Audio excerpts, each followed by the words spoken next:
Good morning student, मैं Pramod Kumar Gupta chemistry teacher आपका online class में स्वागत है। बच्चों, मैं आप लोग 12th केमिस्ट्री पढ़ा रहा था। चैप्टर सरफेस केमिस्ट्री में आज हमारा 10वां लेक्चर है, जिसमें बच्चों आज का टॉपिक है ब्राउनी गति, ब्राउनियन मूवमेंट। बच्चों, मैं आप लोगों को पिछले टर्म पर कोलाइडी विलयन के गुण बता रहा था। कोलाइडी विलयन के गुणों में आप लोग को हम 5 गुण बता चुका हूँ। आज हम आप लोगों को 6वां गुण बताऊंगा, ब्राउनी गति। एक जो ब्राउनी गति है कोलाइडी विलयनों का एक क्या है, गुण है। यहाँ आप देखेंगे फिगर के माध्यम से आपको बता रहा हूँ। जैसे बच्चों जो कोलाइड के कण होते हैं, क्या कोलाइडी विलयन के जो कण होते हैं वो मतलब अनियमित दिशाओं में एक दूसरे से तीव्र दिशाओं में क्या करते हैं, गति करते रहते हैं। यहाँ कोलाइड के कण हैं। एक कोलाइड के कण एक अनियमित दिशा में तीव्र गति से क्या करते हैं, गति करते रहते हैं। क्या करते रहते हैं, गति करते रहते हैं। तो यहाँ हम देखेंगे बच्चों, तो यह हम कह सकते हैं कि कोलाइडी विलयनों को अति सूक्ष्मदर्शी द्वारा जांच करने पर यह ज्ञात होता है कि कोलाइड के कण निरंतर टेढ़े मेढ़े, यहाँ आप देख रहे हैं निरंतर टेढ़े मेढ़े सभी दिशाओं में तीव्र गति से क्या करते हैं, गति करते रहते हैं। ठीक, मैंने क्या बोला, अति सूक्ष्म बताया। सूक्ष्मदर्शी द्वारा ज्ञात करने पर या जांच करने पर यह ज्ञात होता है कि कोलाइड के जो कण होते हैं टेढ़े मेढ़े अनियमित दिशाओं में तीव्र गति से क्या करते हैं, गति करते रहते हैं। बच्चों, कोलाइडी कणों का निरंतर टेढ़े मेढ़े तीव्र दिशाओं में गति, निरंतर टेढ़े मेढ़े सभी दिशाओं में तीव्र गति ब्राउनी गति कहलाती है। इस घटना को सर्वप्रथम रॉबर्ट ब्राउन ने देखा था, इसलिए इसका नाम ब्राउनी गति कहा जाता है। इसलिए इस गति को क्या बोलते हैं, ब्राउनी गति कहते हैं। कौन देखा था सबसे पहले, रॉबर्ट ब्राउन ने देखा था। कौन, रॉबर्ट ब्राउन ने देखा था, इसलिए इसको हम क्या बोलते हैं, ब्राउनी गति कहते हैं। ठीक, तो बच्चों ये तो हो गया ब्राउनी गति, ये आपका 6वां गुण था। अब मैं आप लोगों को 7वां गुण बताने जा रहा हूं, वह है विद्युत आवेश। क्या है, विद्युत आवेश। विद्युत आवेश 7वां गुण है। इसको हम बोल सकते हैं इलेक्ट्रिक चार्ज। क्या बोलते हैं इंग्लिश में, इलेक्ट्रिक चार्ज। Electric charge. देखिए कोलाइड विलयनों का ये 7वां गुण है बच्चों, विद्युत आवेश। क्या, विद्युत आवेश। कोलाइडी कण विद्युत आवेशित कण होते हैं बच्चों। कोलाइडी कण विद्युत आवेशित कण होते हैं। किसी कोलाइड कण पर धनावेश या ऋणावेश होता है। क्या होता है, धनावेश या ऋणावेश। ठीक, कोलाइडी कणों पर धनावेश या ऋणावेश होता है। कोई भी कोलाइडी कण होता है या तो एक कण पर धनावेश, दूसरे कण पर क्या होगा, ऋणावेश होता है। तो समान विद्युत आवेश के जो कण होते हैं, समान विद्युत आवेश के जो कण होते हैं, कोलाइडी कणों को एक दूसरे को प्रतिकर्षित करते हैं। क्या करते हैं, एक दूसरे को प्रतिकर्षित करते हैं। जैसे हमारा धन आवेश कण है, धन आवेश कण है, एक दूसरे को क्या करेंगे, प्रतिकर्षित करेंगे। लेकिन बच्चों कोलाइडी कण के जो विपरीत आवेशित कण होते हैं, माइनस और प्लस है, एक दूसरे को क्या करते हैं, ये प्रतिकर्षित करते हैं। क्या करते हैं, एक दूसरे को प्रतिकर्षित करते हैं। ये क्या करते हैं, ये प्रतिकर्षित करते हैं। लेकिन जो आपके जो कोलाइड के कण होते हैं एक दूसरे को क्या करते हैं, आकर्षित करते हैं। विपरीत आवेशित कण एक दूसरे को क्या करते हैं, आकर्षित करते हैं। ठीक, ये तो मैं आप लोगों को दूसरा 7वां पॉइंट बता दिया। क्या, विद्युत आवेश कण। मैंने आप लोगों को बताया जो कोलाइड कण होते हैं विद्युत आवेशित होते हैं। कोलाइडी कणों पर समान आवेश ऋण या धन चिन्ह होता है। क्या होता है, ऋण या धन चिन्ह।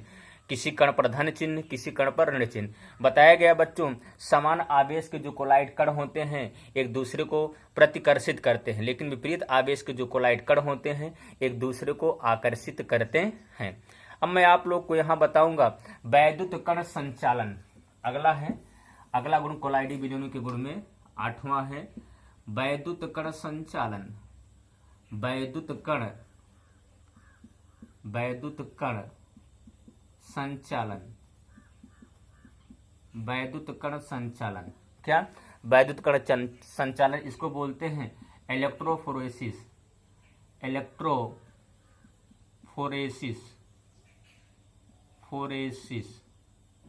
इलेक्ट्रोफोरेसिस, वैद्युत कण संचालन।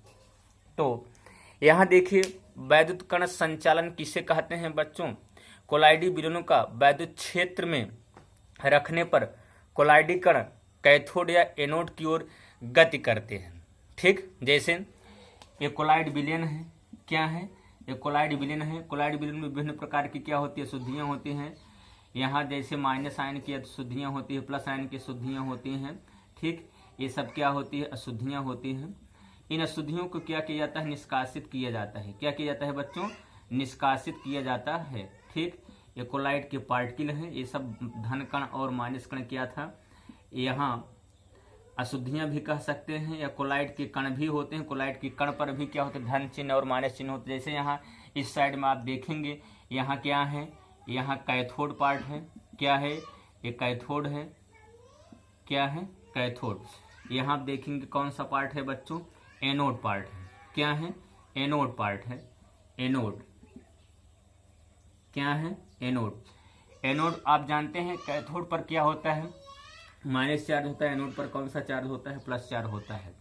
तो आप जानते हैं प्लस चार्ज की तरफ कौन आकर्षित होता है? निगेटिव चार्ज अर्थात माइनस। और कैथोड की ओर कौन आकर्षित होता है? प्लस चार्ज अर्थात क्या? यहाँ पर पॉजिटिव चार्ज। ठीक, तो यहाँ देखेंगे आप लोग कि इसमें आपको बताया जाएगा वैद्युत कण संचालन के विषय में।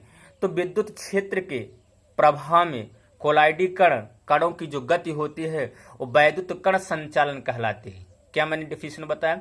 वैद्युत कण संचालन की कोलाइडी विद्युत क्षेत्र के प्रभाव में, विद्युत क्षेत्र के प्रभाव में कोलाइडी कणों की गति वैद्युत कण संचालन कहलाती है। अब बच्चों वैद्युत कण संचालन दो प्रकार के होते हैं। एक धन कण संचालन होता है, एक ऋण कण संचालन होता है। ठीक, अगर बच्चों कोलाइडी कणों की कोलाइडी कणों की कैथोड की ओर गति, किसकर ओर? कैथोड की ओर। कोलाइडी कणों की कैथोड की ओर गति धन कण संचालन कहलाती है। अर्थात यहाँ आप देख रहे हैं कोलाइडी कण कैथोड की ओर जाएंगे। कौन से कण जाएंगे? धन कण वाले। जिस पर ऐसा कोलाइडी कण जिस पर धनावेश होता है वही कैथोड की ओर क्या करेंगे? मूवमेंट करेंगे। तो हमें बताया कोलाइडी कणों का कैथोड की ओर गति धन कण संचालन कहलाती है, और कोलाइडी कणों का एनोड की ओर गति किस तरफ? एनोड की ओर गति ऋण कण संचालन कहलाती है। क्योंकि इधर आप देख रहे हैं एनोड की ओर कोलाइडी कण का कौन का कण मतलब गति कर रहा है? ऋण कण गति कर रहा है। कौन सा? ऋण कण। इसीलिए इसको हम क्या बोलते हैं? ऋण कण संचालन कहते हैं। ठीक, तो यहाँ मैंने आप लोगों को एग्जाम्पल के तौर पर बता दिया। मैंने आप लोगों को बताया कोलाइडी विलयनों को विद्युत क्षेत्र में रखने पर कोलाइडी कणों की क्या होती है? जो गति होती है वो कैथोड की ओर हो सकती है या एनोड की ओर होती है। ठीक, और बताया गया विद्युत क्षेत्र में कोलाइडी कणों की गति वैद्युत कण संचालन कहलाती है। कोलाइडी कणों की कैथोड की ओर गति धन कण संचालन और एनोड की ओर गति ऋण कण संचालन कहलाती है। ठीक, ये हो गया। मैं आप लोगों को अगला पॉइंट बताने जा रहा हूं। ध्यान से देखिएगा। 9वां पॉइंट है। 9वां पॉइंट है क्या? स्कंदन या अवक्षेपण। स्कंदन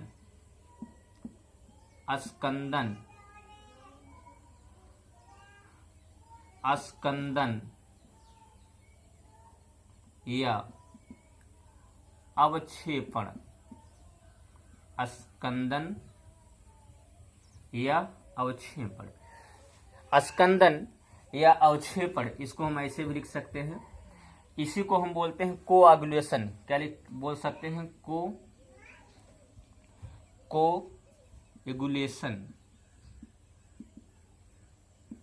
कोएगुलेशन।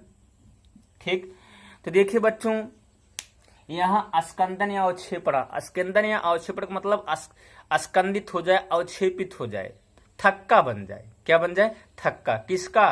कोलाइडी विलयन का। कौन सा कोलाइडी विलयन? द्रव विरोधी कोलाइड। क्या? द्रव विरोधी। कैसे थक्का बनेगा? जब द्रव विरोधी कोलाइड में विद्युत अपघट्ट की थोड़ी सी मात्रा डालेंगे तो वह कोलाइड क्या हो जाता है? स्कंदित हो जाता है। क्या हो जाता है?